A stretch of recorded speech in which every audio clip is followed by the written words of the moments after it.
Assalamualaikum warahmatullahi wabarakatuh. Bismillah walhamdulillah. Assalatu wassalamu ala rasulillah Sayyidina wa maulana wa ala alihi wa sahbihi ajma'in, amma ba'd. Marilah senantiasa kita panjatkan puji syukur kehadirat Allah Subhanahu wa ta'ala yang senantiasa mencurahkan nikmatnya. Salawat serta salam semoga senantiasa tercurahkan kepada junjungan kita Baginda Rasulullah Sallallahu Alaihi Wasallam yang telah berjasa mengantarkan kita dari alam yang gelap ke alam yang terang. Saudara-saudari sekeyakinan, wabah saat ini yang tengah melanda kita seakan semakin membuat bumi ketakutan. Kesombongan dunia bertekuk lutut dan lumpuh di bawah kekuasaan Allah Subhanahu wa ta'ala. Apakah ini sebuah ajab? Apakah ini sesuatu musibah? Apakah ini sesuatu ujian? Dan apakah ini sesuatu rahmat?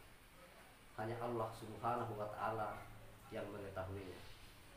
Namun dalam pandangan dan penjelasan berbagai ayat Al-Quran dan hadis memang demikian adanya.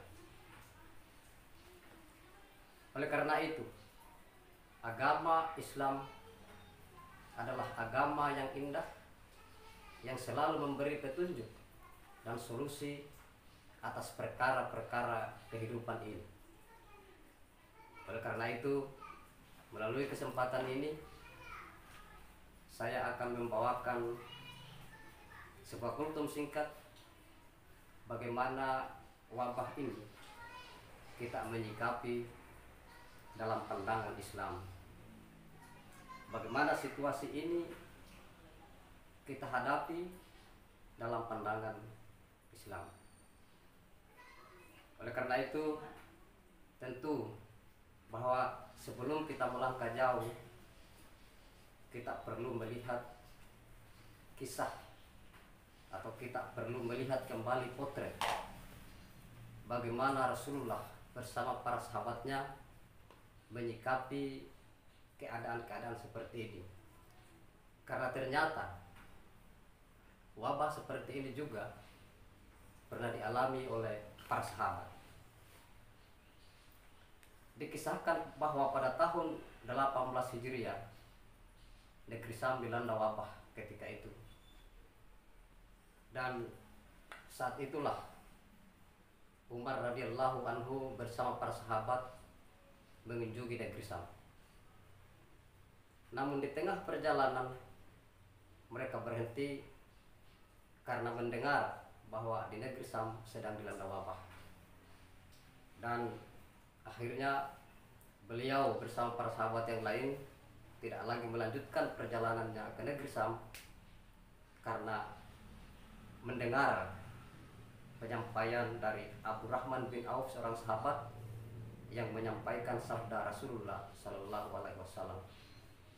Rasulullah bersabda, jika kalian mendengar ada wabah di suatu negeri, maka janganlah kalian memasukinya, dan kalian yang di dalam janganlah kalian keluar atau lari darinya.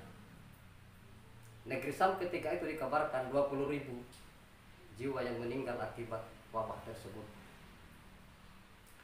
Lalu bagaimana wabah itu bisa berhenti? Ketika Amr bin As memimpin negeri Syam. Apa yang dilakukan oleh Amr bin As ketika itu? Beliau menginstruksikan bahwa hai penduduk negeri Syam, hai rakyatku, berpencarlah, jaga jarak, berpencar dan menempati gunung-gunung. Karena wabah ini seperti kobaran api yang menyala dan menyebar. Lalu beliau juga mengisolasi orang yang sakit, dipisahkan dengan orang yang sehat. Lalu kemudian seketika wabah itu berhenti, seperti api yang dipadamkan oleh air. Pertanyaannya, apakah kita tidak melakukan itu? Ya, kita sudah melakukan itu. Pemerintah, ulama, para ahli kesehatan sudah menghimbau untuk kita social distancing, untuk menjaga jarak, untuk menjaga kesehatan. Tapi kok kelihatannya wabah ini semakin meningkat berdasarkan data nasional. Kalau kita melihat bagaimana Umar, dia tidak memasuki negeri Syam, tidak mendekati negeri yang dilanda wabah, ini sebagai bentuk ikhtiar dan mengikuti petunjuk Rasulullah. Sementara Amr bin As, dia melakukan penghapusan, memutuskan mata rantai. Saat ini kita juga sudah melakukan itu, tetapi kok wabah justru secara data nasional meningkat. Kalau kita melihat perbedaannya, hal ini ada di hal kedisiplinan. Kata Nabi, ketika kalian di dalam negeri yang dilanda wabah, janganlah kalian keluar darinya. Tetapi Jakarta hari ini yang sudah ditetapkan sebagai zona merah, lalu kemudian ada yang masuk dan ada pula yang keluar, terus demikian. Ini menunjukkan bahwa ketidakdisiplinan. Para ahli kesehatan sudah menginstruksikan, sudah menjelaskan bagaimana virus COVID-19 ini bekerja, bagaimana cara mengantisipasinya untuk tidak masuk dalam tubuh, semua sudah jelas. Tetapi lagi-lagi ini menunjukkan ketidakdisiplinan. Ada yang taat, ada juga yang tidak taat. Inilah titik persoalan kita. Oleh karena itu, Al-Quran menjelaskan, "Wama asobakum min musibatin fabima kasabat aidikum wa yafu an kasir." Apa saja musibah yang menimpamu, itulah akibat dari para perbuatan tanganmu sendiri. Ada yang berkata, "Dokter, saya sudah cuci tangan, saya sudah menjaga daya tahan tubuh, saya sudah jaga jarak, saya sudah kurung diri di rumah, saya sudah melakukan ikhtiar semuanya, mengikuti petunjuk pemerintah, mengikuti petunjuk ulama, tetapi kok saya positif." Maka bersabarlah. "Ustadz, saya sudah ikhtiar, tapi kok saya positif." Maka bersabarlah. "Saya sudah bersabar, tetapi ini gara-gara Cina, gara-gara pelabuhan tidak ditutup, gara-gara ini, gara-gara itu." Yang dimaksud dengan sabar adalah tidak menggerutu, tidak protes, tidak menyalahkan ini, tidak menyalahkan itu, tidak berburuk sangka. Apalagi kalau berburuk sangka kepada Allah Subhanahu wa Ta'ala. Inilah salah satu sikap sabar. Kata Nabi, wabah adalah ajab yang ditimpakan oleh Allah Subhanahu wa Ta'ala kepada orang-orang yang dia kehendaki, lalu kemudian dijadikan sebuah rahmat kepada orang-orang mukmin. Maka tidaklah seorang hamba dilanda wabah lalu kemudian menetap di kampungnya dengan penuh kesabaran, lalu dia mengetahui bahwa tidak akan menimpanya selain ketetapan Allah Subhanahu wa Ta'ala dan baginya pahala yang mati syahid. Bahwa ujian, bahwa hidup ini adalah ujian dan cobaan, bahwa virus ini memberikan sebuah ketakutan, bahkan berdampak kepada kelumpuhan ekonomi, Al-Quran sudah menjelaskan, "Wala nabluwannakum bisyai'in minal khawf wal ju' wa naqsin minal amwal wal anfus was samarat." Dan pasti kami akan uji kalian dengan sebagian rasa ketakutan, wal ju', rasa lapar. Minal khawf dan wal ju' ini secara makro adalah hankam dan ekonomi. Ancaman rasa tidak aman dan ancaman rasa ketidakmakmuran. Ujian juga dalam bentuk wanaksin minal awal, kekurangan harta, kebangkrutan, kecurian, wal anfus, kekurangan jiwa, yaitu kematian,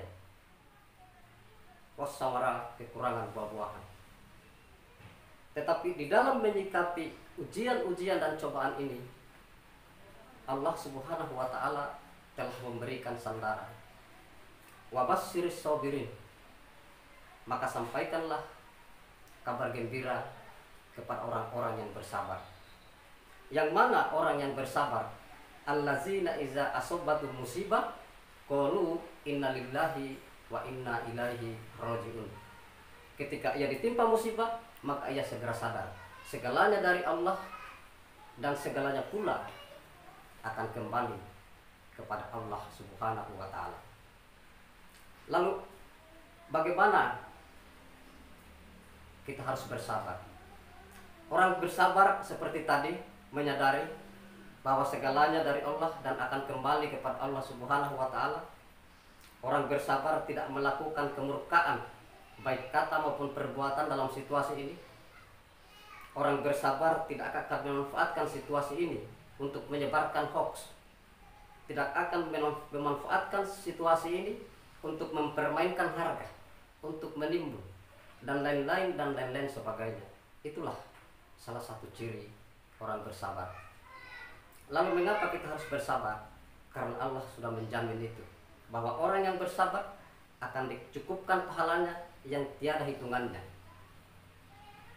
Innama ifaffas sabiruna ajruhum bighairi hisab. Sesungguhnya orang-orang yang bersabar akan dicukupkan pahalanya yang tiada hitungannya. Mengapa kita harus bersabar? Karena sabar adalah sebuah senjata pertolongan, sebuah sebab pertolongan kepada Allah Subhanahu wa ta'ala. Ya ayyuhallazina amanu sta'inu bis-sabri was-shalah innallaha ma'as-sabirin. Maka mintalah pertolongan kepada Tuhanmu dengan sabar dan sholatmu. Sesungguhnya Allah bersama orang-orang yang sabar.